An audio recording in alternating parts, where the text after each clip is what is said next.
Bom, pessoal, eu não sei se vocês conhecem o formato das provas do vestibular da Universidade Federal de Santa Catarina, mas as provas consistem em diversas afirmações, as quais nós precisamos definir quais são verdadeiras e quais são falsas.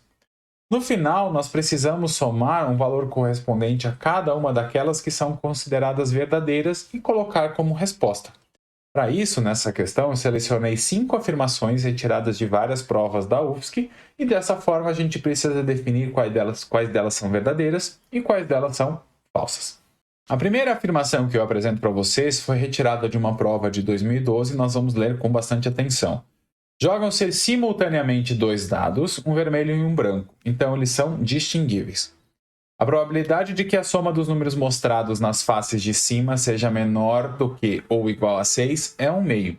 Então eu preciso trabalhar aqui com um experimento aleatório, que é o lançamento de dois dados, calcular o número de elementos do espaço amostral e o número de elementos do meu evento. Então, para começar nessa aqui de 2013, eu vou calcular primeiramente o número de elementos do meu espaço amostral, o qual eu chamo de N de A. Nós estamos lançando dois dados, um vermelho e um branco.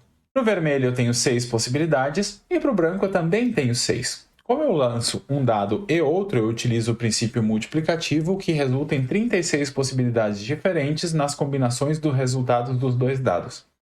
Só que agora o que eu quero que aconteça, que é o meu evento? Eu preciso que a soma dos dois valores seja um número inferior ou igual a 6. Então nós vamos começar aqui a listar as possibilidades para tentar calcular todas elas. Então vamos pensar o seguinte, eu posso ter o primeiro dado 1 e o segundo 1. Funciona. O primeiro 1 e o segundo 2. Também a soma é inferior a 6. 1 e 3. 1 e 4.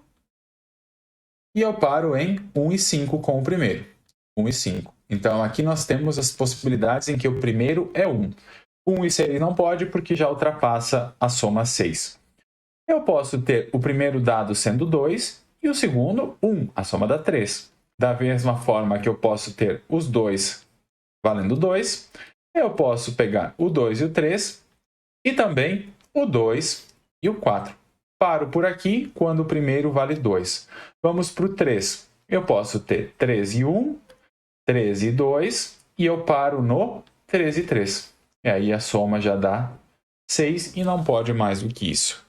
Nós podemos pegar o 4 e o 1, a soma dá 5, e o 4 e o 2, em que a soma dá 6. E por último, nós podemos pegar o 5 e o 1. Aqui estão listados todos os elementos do meu evento. Se nós fizermos essa soma, vai dar 5, 9, 12, 14, 15. Então, o número de elementos do evento é 15. A probabilidade, então, de que a soma dos dois dados seja um número inferior ou igual a 6 é de 15 em 36, que é diferente de 1/2. Portanto, essa primeira afirmação é falsa.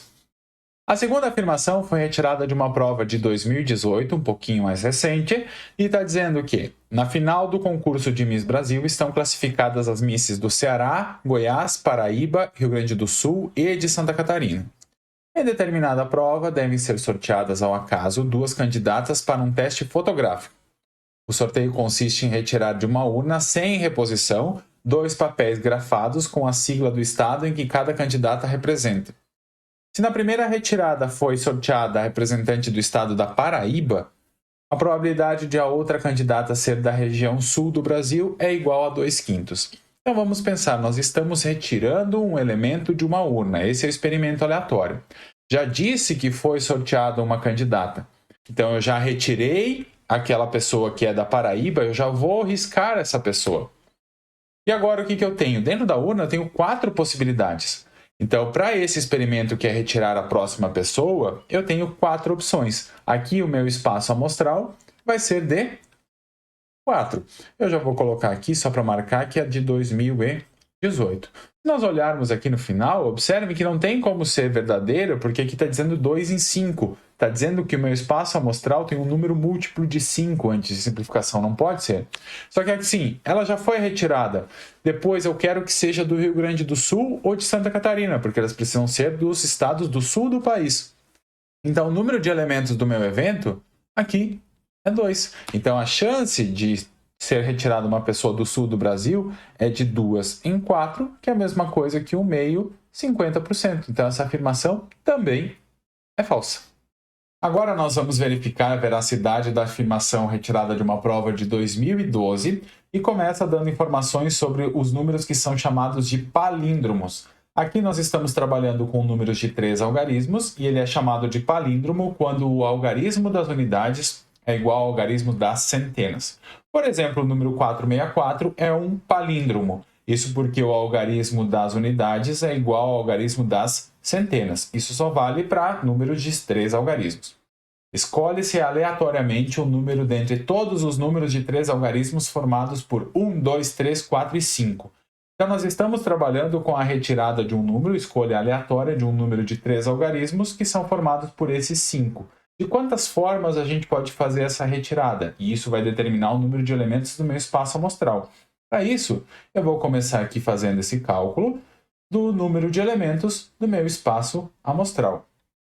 São todos os números de 3 algarismos que eu consigo formar com esses 5. Então, números importa a ordem, eu vou utilizar o princípio fundamental da contagem. Nós temos 5 possibilidades para o primeiro. Como pode repetir, nós temos 5 para o segundo e 5 para o terceiro. Isso dá um total de 125 números de 3 algarismos formados com esses 5 aqui. Eu quero saber qual é a probabilidade do número escolhido ser um palíndromo. Então, vamos calcular agora o número de elementos do meu evento. O meu evento, eu quero que o número seja palíndromo. Então, vamos pensar aqui. Eu tenho de novo, formar um elemento, um número de 3 algarismos, só que nós temos uma restrição a mais. Essa restrição aqui diz que o número que aparece no algarismo das centenas tem que ser igual ao número que aparece no algarismo das unidades. Então, eu vou pensar o seguinte, eu vou colocar qualquer número na primeira posição, eu tenho 5 possibilidades. Como eu já determinei o número, eu já fiz a escolha para o primeiro, o último já está determinado, porque tem que ser palíndromo, então eu tenho apenas uma possibilidade para o último. E para o do meio aqui pode ser qualquer um deles, inclusive pode ser um número, por exemplo, 1. O que importa é só que o primeiro e o último algarismo sejam iguais.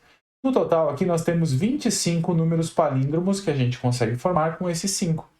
Agora, para calcular essa probabilidade, eu preciso dividir o número de elementos do evento, que é 25, pelo número de elementos do espaço amostral, que é 125. Se nós fizermos essa divisão aqui, vai dar 1/5, divide em cima e embaixo por 25, 1/5 é 0,2, que equivale a 20%, e não a 25%, como afirma essa assertiva. Assertiva é bonita, não é uma palavra bonita. Então, essa afirmação aqui é falsa. Agora, nós vamos para a análise da afirmação retirada da prova de 2015.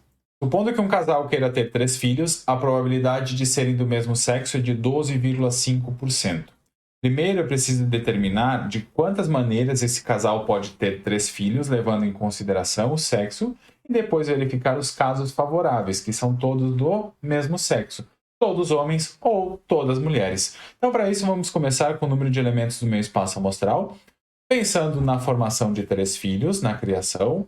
Então, nós temos 2 possibilidades para o primeiro filho, que pode ser homem ou mulher, da mesma forma que para o segundo e para o terceiro. Então, eu tenho 8 possibilidades de ter filhos, considerando o sexo masculino e feminino.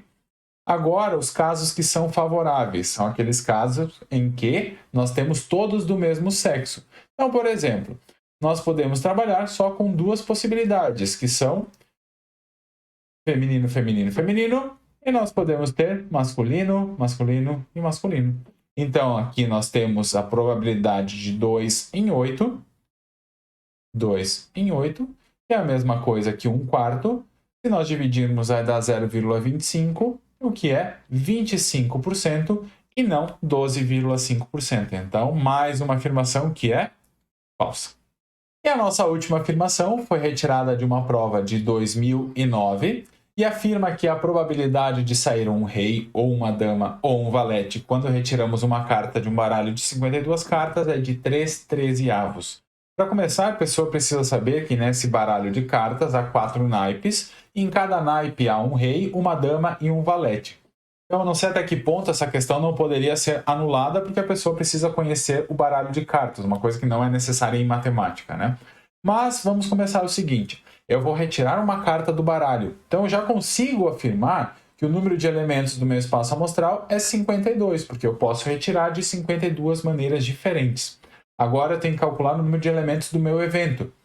O meu evento eu quero que saia uma dama, um rei ou um valete.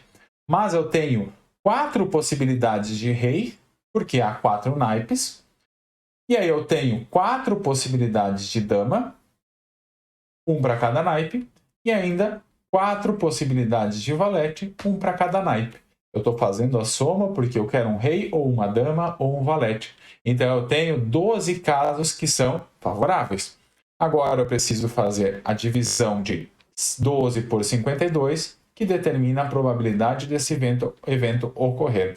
Então, 12 por 52, eu posso simplificar tanto o numerador quanto o denominador por 4. Aqui em cima nós temos 3 e embaixo nós ficamos com 13. Então a probabilidade é sim 13 avos, e aí a afirmação é verdadeira.